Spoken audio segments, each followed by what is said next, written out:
everything I'm going to talk about in the next 3 episodes of this. Is a 3-part episode podcast. And it is all about all things talking or speaking or orientation classes or lunch and learns or dinner with the docs. I'm going to, in the next 3 episodes of this podcast, run through the most fundamental principles you have to understand if you're going to do these effectively.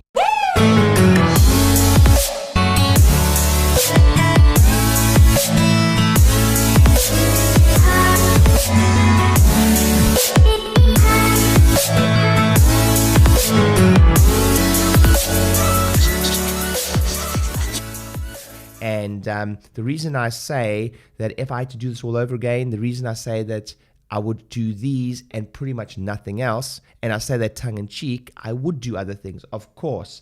But clearly, I do a lot of these. So I honestly believe that there's almost no one on the planet that has been responsible for more lunch and learns and more dinner with the docs, those two in combination, than me. Let me say that again. I honestly believe, I don't think that there's anyone on the planet that's been responsible for more lunch and learns and dinner with the docs than me.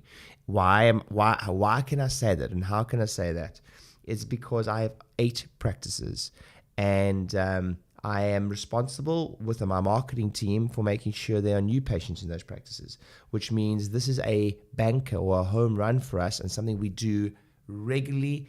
We do it aggressively. We do it a lot. And we've been doing it for years. So in the next 3 episodes of this podcast, I'm going to run through some of the lessons we've learned about doing these. And I'm going to start this podcast by telling you more about specifically going, when it comes to talks, there are 3, right? There's 3 types of scenarios. 1, you're going to do something within your practice to existing members. 2, you're going to do something in the community, which is commonly termed by a lot of people as lunch and learns, and variations of that. 3, we are going to talk a lot about what is commonly termed dinner with the docs, and how to get people to come to you, how to opt in via social media to come to you. And we're going to starting this week with probably the one that most people don't want to hear about right now, but the one they probably need to hear about the most. And that is doing something within your practice, an orientation class, a health class, a mandatory health class, as a lot of people would have termed it, especially back in the day. And I think that's an important point to touch on right now. How and why would anyone make a health class mandatory? And if we go to the fundamentals of why we do speaking, why we do a health class, most people would tell you why you would do it in the practice is to educate your patients. I sometimes think that's almost slightly condescending, that you're going to educate them. And listen, the word educe comes from the word educate comes from the Latin word to educe, which means to draw out. So let me say that again. Not shoving in, but drawing out. My teachers and the people that I spend time with come from the fundamental belief that genius is within every one of us already. Your job is to draw it out. And it is very closely aligned with chiropractic philosophy that we have everything within us to be geniuses and geniusly heal. I mean, the process of healing is a genius process. So we have everything within us to do that. And what I'm basically, the beginning of this talk, of this podcast, could literally be your health class, right? So why do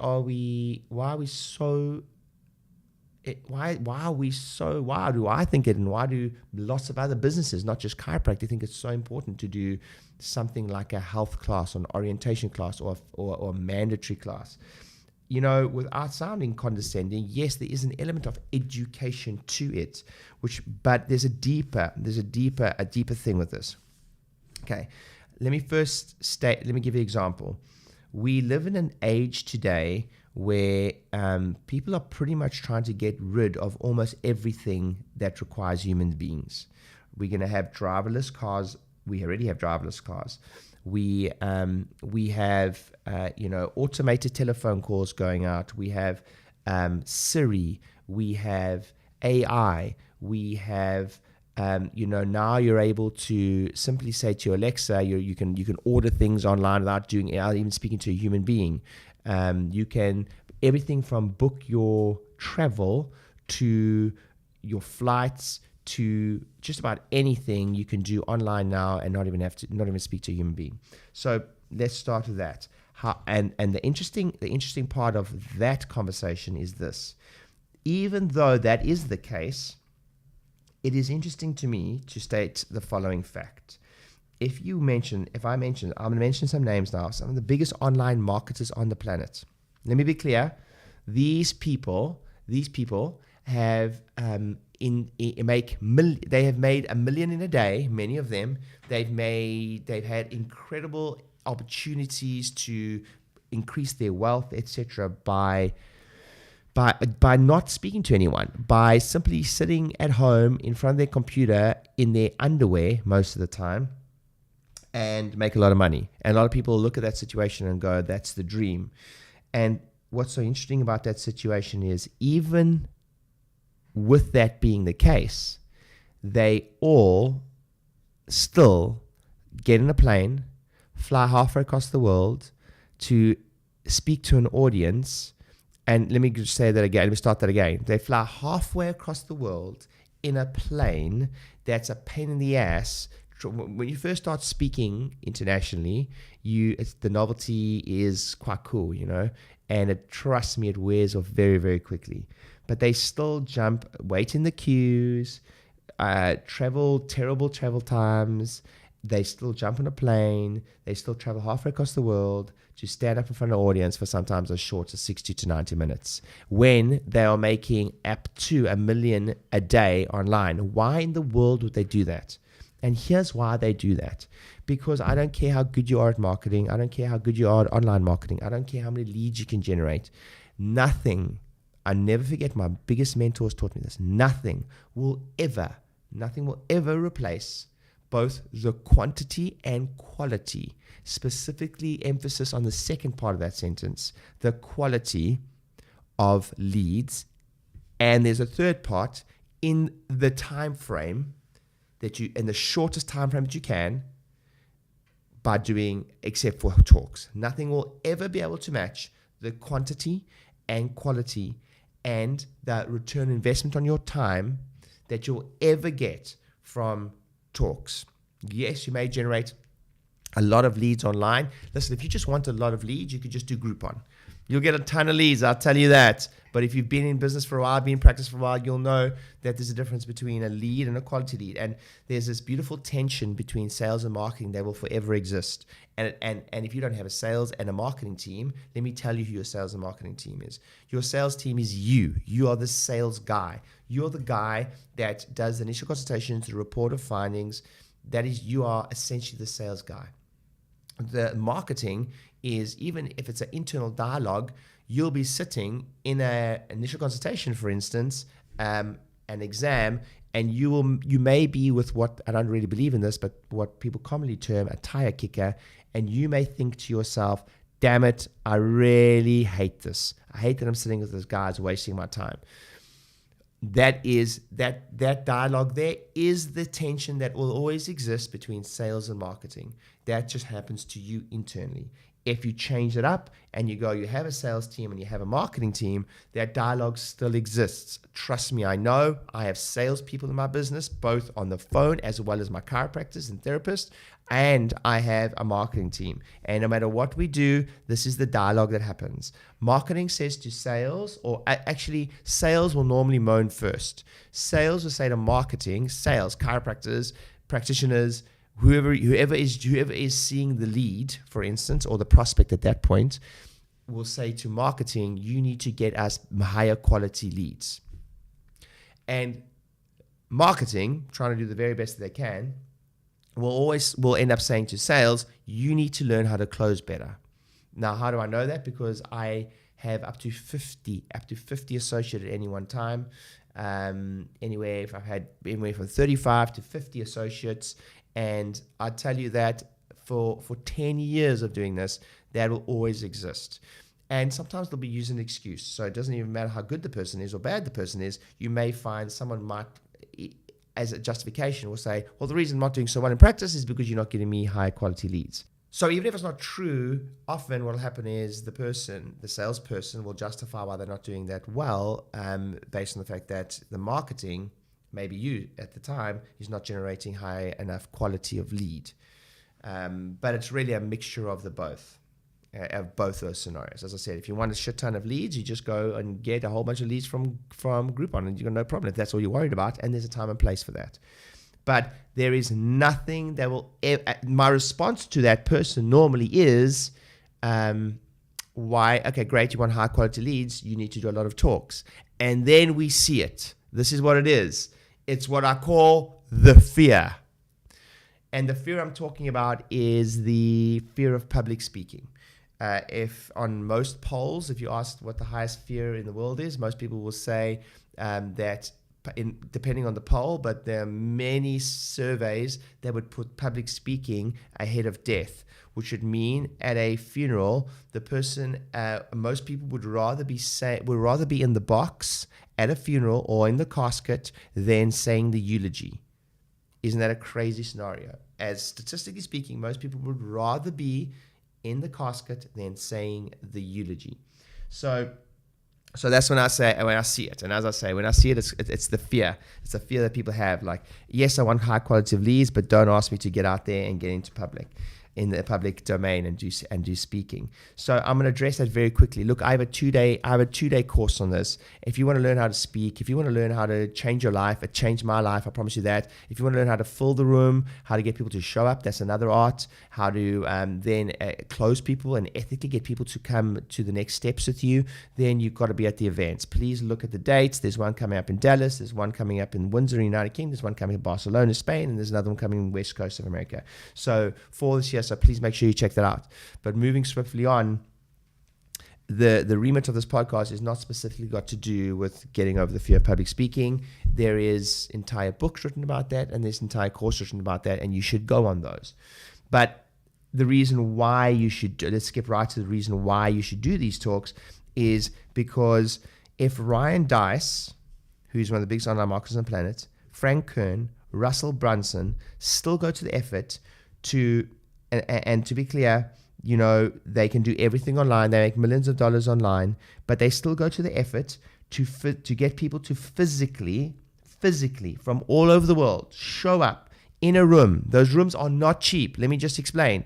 You are talking about, I personally know that, to put on a day at the Excel or a big conference center with a big AV team, etc., you are talking in some cases 6 figures. 6 figures for 2 days, I would say. 6 figures 2 days. It'll often, with the, don't forget, all the money it costs to market the room, hire the room, hire speakers, hire AV team, etc. You could easily be dropping 50K. Easily. I mean, that's going to be 100K depending on the spec of all of that. So why do these people go to that effort? If they can sit at home in their underwear and make millions of dollars, why in the world do they still go to all the effort of getting people to fly all the way across the world to sit in a room? Because here is the truth. Again, nothing will ever match the quality and quantity of leads you'll get, but there's a further truth to it, is that everyone thinks it's about educating your patients, which is kind of condescending because they've got genius in them with already. But it's way less about educating your patients and more about creating a community. It's way less about educating and more about creating a community. That does not mean that the education part of that isn't super important. It's an and conversation. But when we say education, it's more. Let's break it down into 2 parts. We have getting people into a live room, and there's an education part. I'm going to skip through all the rubbish for that and tell you that the education part is to almost unapologetically, if you will, quickly let someone know who you are and what you stand for, right? And that's our philosophy. And that is important, but don't forget to you want to freak them out too much. It's called gradient. You want to make sure that you meet people where they're at in some way, shape, or form. And some people hate that saying, some people love that saying, but listen, I've spoken on some of the biggest stages on the planet. I've shared some stages with some of the biggest names on the planet, Robert Kiyosaki, etc. And I will tell you that there is a legitimate concern about, if you will, meeting your audience where they're at. So that's not whether you agree with that or don't agree with that, I don't really care. It's a communication fundamental principle, first of all.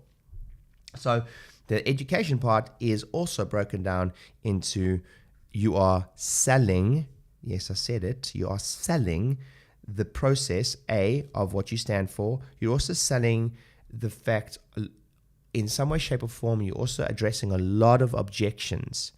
So there's a sales principle that says deal with objections before they come up in many cases, in your sales presentations and in your copywriting.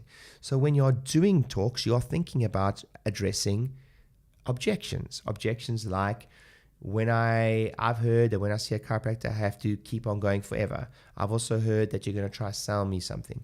I've also heard that it hurts. You need to address a lot of these concerns subtly within your education process when people say educate.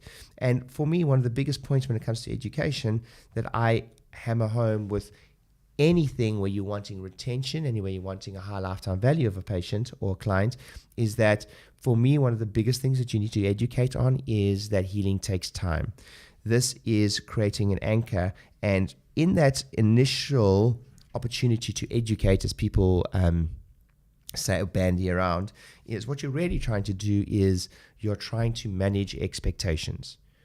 That is the biggest point of that orientation, mandatory health class, whatever you want to call it. You are managing expectations. You are also teaching, but you are managing expectations. So when you're designing your orientation class, you want to be, if you're not talking about how long things take to heal, if you are not pre-framing how long people have been with you, if you are not showing testimonials about people who have been getting adjusted since birth, if you're not showing case studies about people who started with you 10 years ago who still get adjusted on a weekly basis or fortnightly basis or monthly basis, then you're gonna have a tough time. Your messaging, it's not really, your tongue, whatever you say is your PVA. Whatever you talk about, whatever you repeatedly say, you become and your practice becomes. So if you're constantly showing those type of scenarios, you're automatically going to increase your PVA and increase or at least manage those expectations. So that's the first part of the education. And the next part of the talk, which I said if you break it down into two parts, it's an education part and there is a community part. The reason that these online marketers still go to all the effort to get people from halfway across the world to show up in a physical room when they really don't need to, they do need to. They understand the marketing principle behind it. They understand the community aspect of it. But they, from a financial perspective, they're making good money. They don't need to do that. But they do need to do it to grow the business. And the understanding that people do business with people. And getting them in a room, you will never, besides a few things that many of us listening to this podcast will never fully be able to experience, and that is the power of traditional media. Traditional media is still king, by the way. Yes, social media is insanely amazing. Don't get me wrong, it's changed my life. But if I could click my fingers right now and be on Oprah, I would take that over any social media marketing campaign. If I could click my fingers right now and have a talk show that's showed by millions and millions of people, listen, let's be honest, if you're on Oprah, you probably never have to worry about marketing for the rest of your life. But that is not a realistic goal for 99% of us. So with that said, the next best thing is to create your own celebrity status, which is you can do kind of through social media. But what do all experts do? All experts, 99% of the planet will stand up in front of an audience and speak. So what you're trying to leverage by getting up and speaking in front of an audience, straight away you're going to be perceived as the expert. That's a big part of the branding process of you establishing yourself as the expert. There is a famous doctor who helps people heal from cancer naturally, Dr. Siegel, and he always says there's three parts to helping someone heal. And it's one, that's essential to helping someone heal from cancer naturally. One is the person's belief in the treatment of choice. He uses the word treatment. Next, he says the person's belief in the provider of choice. And then, which is so important from a chiropractic standpoint, the person's belief in their body's ability to heal. Those three things. He says if those three things are present, if person believes in the treatment of choice, if they believe in their body's ability to heal, and most importantly, they, in this context that we're talking about today, is they believe in the person they've chosen with their health. Those three things together create magic when it comes to healing. So ignoring this will affect your results, quite literally, with a person. They have to believe that you are the right person to help them. And one of those processes is that you are automatically perceived as more as the expert if you stand up and speak.